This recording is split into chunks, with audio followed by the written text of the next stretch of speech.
Hey everyone, welcome back to the ranch. In this video we're going to look at mob grazing, and you can use some of this information to determine if it's right for you on your ranch or farm. Let's get started. I've set up a real small grazing area.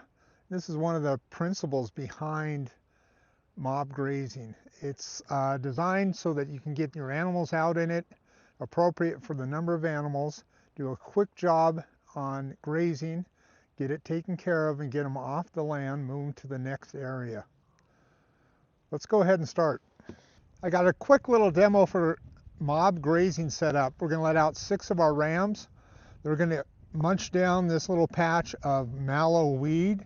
It's not dangerous to them, no problem at all. Sheep typically won't eat something that's not good for them. They'll eat a lot of stuff, but right off the bat, I know the camera's probably not showing it, but I have a bull thistle right here. If I had goats, they'd eat it. It'd be gone. Sheep, they're not going to touch it, so that's going to be left standing.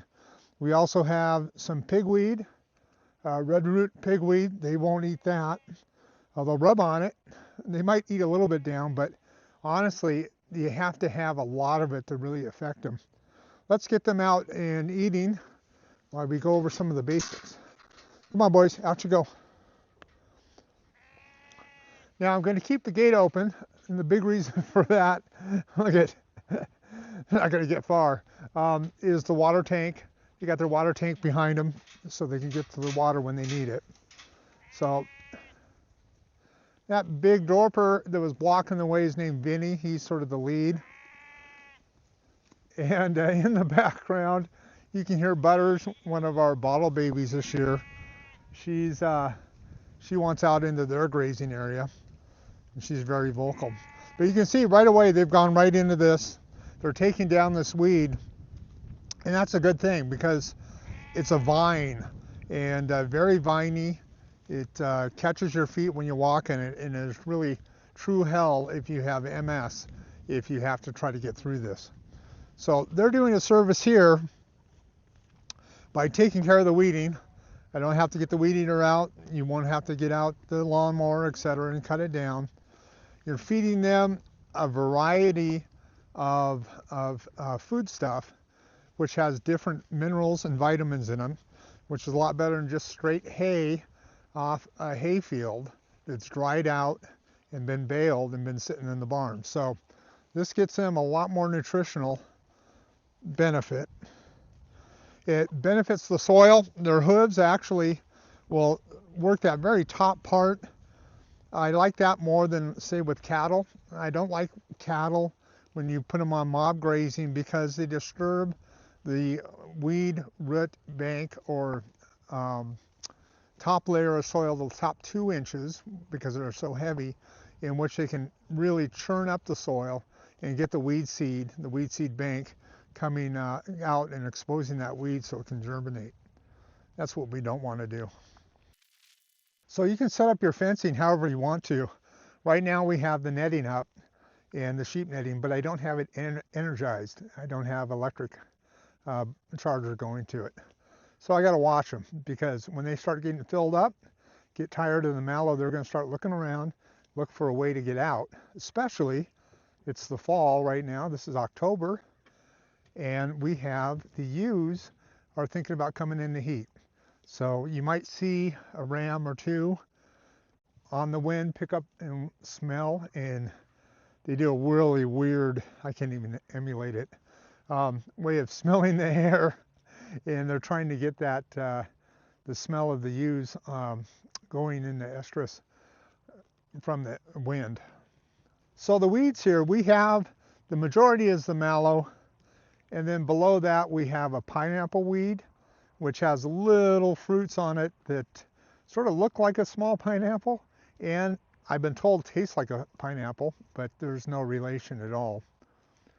So with mob grazing, there's no set amount of time or set number of animals per area. That's all up to you and your discretion. Right now, just with the 6 here, like I said, it's going to take an hour, maybe 2 hours for them to eat that down. They will get to it though. If I had taken the ewes out and brought 25 ewes out and put them on it, it'd probably be gone in 10-15 minutes because they would just chug that down right away. And conversely, bringing out the lambs, they're only in the 4 or 5 month range. They could probably chew on this for a couple days and not get it taken down. So this may be a form of rotational grazing, but the principle is not the same at all. In rotational grazing, you're trying to keep the pasture or area that you're grazing in healthy, along with the sheep healthy, and keeping that from being eaten all the way to the ground and not exposing the sheep to a lot of worm possible manure and worm in that field. Hey, do me a favor, if you like our content, please like, subscribe, and share with anyone else that might be foolish enough to have livestock and might be interested in this video. Foxy, come.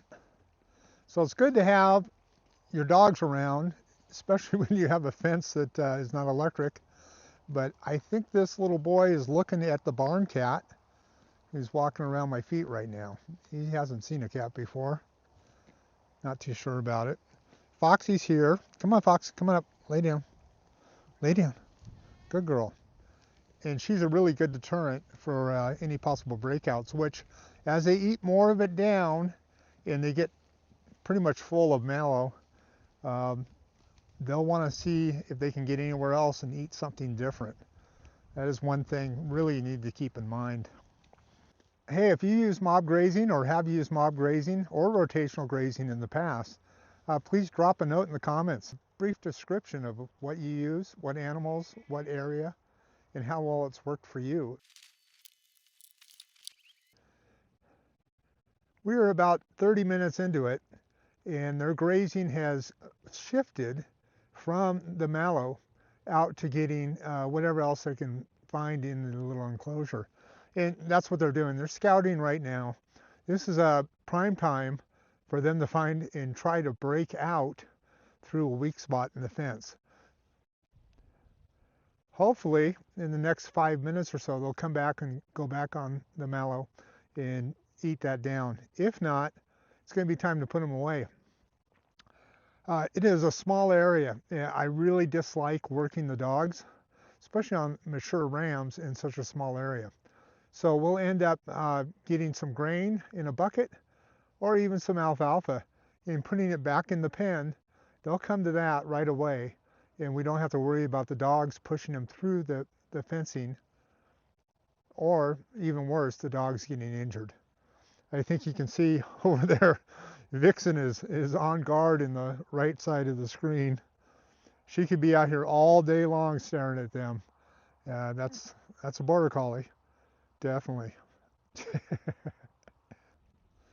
Only 3 minutes have lapsed since I did the last segment, and you can see they've already moved back up the field towards us and getting back on the mallow and start eating that again. Don't think they're going to get an hour, and if I stayed out in the wind and cold right now for 2 hours, I'm sure it'd be gone.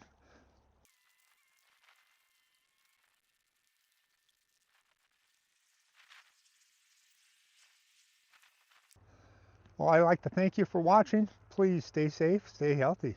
Take care.